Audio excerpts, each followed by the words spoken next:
ಘಟಾನುಘಟಿ ಅಜಾನುಬಾಹು ಆನೆಗಳನ್ನ ಪಳಗಿಸಿ ತನ್ನ ಹಿಡಿತಕ್ಕೆ ತಗೊಂಡು 1000 ಆನೆಗಳ ಗಜಪಡೆಯನ್ನು ಮುನ್ನಡೆಸ್ತಾ ಇರೋ ಬಾಹುಬಲಿಯ ಶೌರ್ಯ ಸಾಹಸವನ್ನ ನೋಡ್ತಾ ಇದ್ರೆ ಎಂಥವನಿಗೂ ರೋಮಾಂಚನ ಆಗುತ್ತೆ.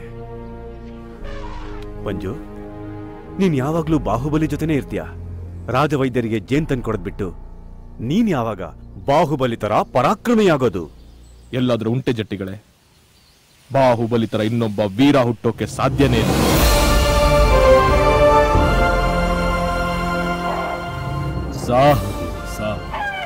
ಶರಣು ಜಟ್ಟಿಗಳೇ, ಸೌಖ್ಯನಾ? ನಾನು ಸೌಖ್ಯ.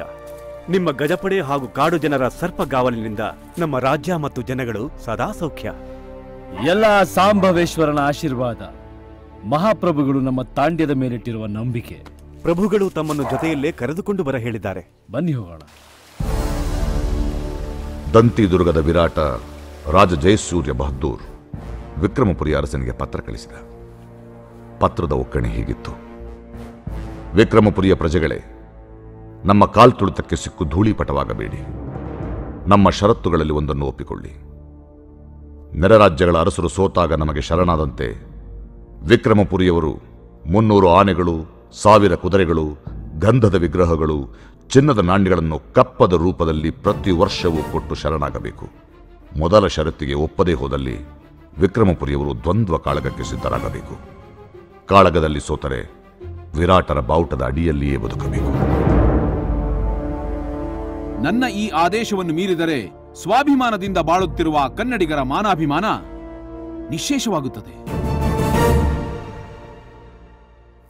ಶಾಂತಿಯಿಂದಿರುವ ನಮ್ಮ ರಾಜ್ಯ ಮತ್ತೊಂದು ರಕ್ತಪಾತ ನೋಡುವುದು ಬೇಡ, ಯುದ್ಧ ಮಾಡುವುದು ಬೇಡ ಮಹಾರಾಜ.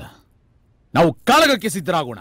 ಹೌದು ಮಹಾರಾಜ, ಮಹಾಮಂತ್ರಿಗಳ ಮಾತಲ್ಲಿ ಸತ್ಯವಿದೆ. ಅವನು ಕಳುಹಿಸಿದ ಓಲೆಯಲ್ಲಿ ನಮ್ಮ ರಾಜ್ಯ ರಾಜ್ಯಭಾರಕ್ಕಿಂತ ಹೆಚ್ಚಾಗಿ ಅವನ ತಂದೆಯ ಸಾವಿನ ಪ್ರತೀಕಾರವೇ ಕಂಡುಬರುತ್ತಿದೆ. ಅವನ ಈ ಪರಾಕ್ರಮವನ್ನು ನಾವು ಹಗುರವಾಗಿ ತೆಗೆದುಕೊಳ್ಳುವುದು ಉಚಿತವಲ್ಲ ಮಹಾರಾಜ. ಆಗಲಿ ಗುರುದೇವ. ಮಹಾರಾಜ, ಕತ್ತಿ ಕಾಳಗದಲ್ಲಿ ಸತತವಾಗಿ 7 ಬಾರಿ ಗೆದ್ದ ನಮ್ಮ ಕಟ್ಟಾಳು ವೀರಬಾಹುವನ್ನ ಕಾಳಗಕ್ಕಿಳಿಸೋಣ. ಹೌದು ಮಹಾರಾಜ. ವೀರಬಾಹು ಅಖಾಡಕ್ಕಿಳಿದರೆ ವಿಜಯಲಕ್ಷ್ಮಿ ನಮ್ಮದೇ. ಒಪ್ಪಿಕೊಳ್ಳಿ ಮಹಾರಾಜ. ಅಖಾಡಕ್ಕೆ ಬಾಹುಬಲಿ ಇಳಿಯುತ್ತಾನೆ. ಮಹಾರಾಜ, ಅನ್ಯಥಾ ಭಾವಿಸಬೇಡಿ. ಬಾಹುಬಲಿಯ ಶೌರ್ಯದ ಪರಿಚಯ ನಮಗೂ ಇದೆ. ಆದರೂ ಕಾಳಗದಲ್ಲಿ ಗೆಲ್ಲಲು ಶಕ್ತಿಯೊಂದೇ ಸಾಲದು, ಯುಕ್ತಿಯೂ ಬೇಕು. ಅಜಾನುಬಾಹು ಆನೆಗಳನ್ನು ಪಳಗಿಸಿ ಹತೋಟಿಗೆ ತೆಗೆದುಕೊಳ್ಳುವ ಬಾಹುಬಲಿಗೆ ಯಕಶ್ಚಿತ್ತೊಬ್ಬ ಕಟ್ಟಾಳು ಸರಿಸಾಟಿಯೇ. ದುರಾದೃಷ್ಟವಶಾತ್ ಕಾಳಗದಲ್ಲಿ ನಾವು ಸೋತರೆ ಶರಣಾಗಬೇಕಾಗುತ್ತದೆ. ಮಂತ್ರಿಗಳೇ, ಕನ್ನಡಿಗರು ಶರಣಾಗುವುದು ಸ್ನೇಹ ಪ್ರೀತಿಗೆ, ದೌರ್ಜನ್ಯ ದರ್ಪಕ್ಕಲ್ಲ. ಒಡೆಯ, ಚಿಕ್ಕ ವಯಸ್ಸಿನಿಂದಲೂ ನಾವು ಕೇಳಿಸಿಕೊಂಡು ಪಾಲಿಸಿಕೊಂಡು ಬಂದದ್ದು ಒಂದೇ ಮಾತನ್ನ: ತಾಯಿ ಕೊಟ್ಟ ಪ್ರಾಣನ ತಾಯಿನಾಡು ಕೊಡೋನೆ ವೀರ. ಶಾಬಾಷ್ ಬಾಹುಬಲಿ, ಶಾಬಾಷ್. ನಾವೆಷ್ಟು ಶಾಂತಿ ಪ್ರಿಯರೋ ಅಷ್ಟೇ ಪರಾಕ್ರಮಿಗಳು.